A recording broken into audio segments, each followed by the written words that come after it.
here we have the DreamLine Duet Semi-Frameless sliding glass door, and this is for the showers right here. I'm going to show you guys what it looks like, how I put it together, how it came packaged, all that good stuff. So let's get right into it. I do love the way it looks. I bought the satin nickel because it matches the rest of the fixtures within my bathroom and then throughout my house. I did like that. I do like the solid glass doors. These are nice and heavy. Put everything together. You are going to need a two-man team at least to carry the box. I did order it from Amazon, and a two-man team came and they were actually able to put it inside my house. I just kind of want to show you guys how the sliding glass door works.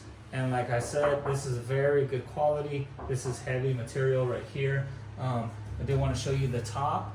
I love the top because it's nice, it's thick, it's solid, and it holds the doors up.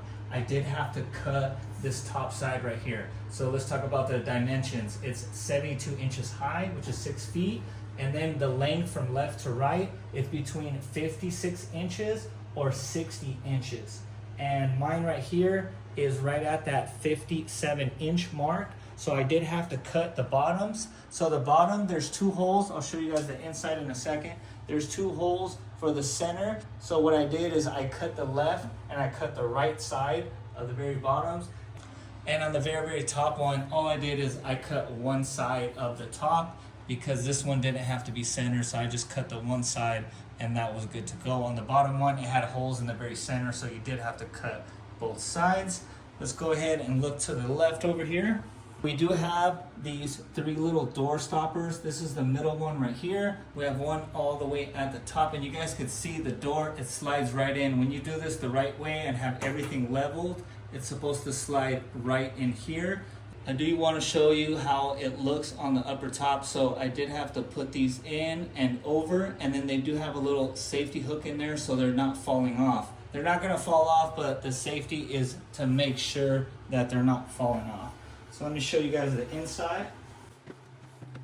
So I did have to cut into the tile, and I did use a drill bit that's made for tile. This is travertine right here. Depending on what you guys are working with, you're gonna have to get that type of drill bit. So we do have 4 holes on each side.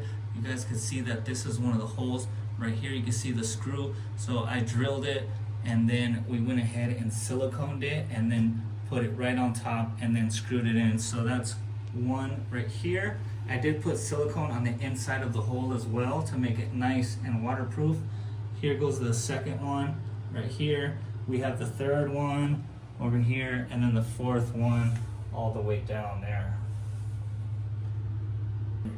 So this is the center piece that I was telling you guys about. It does have 2 pre-drilled holes. That's why I had to cut the one side and the other side. So that is looking nice and good to go.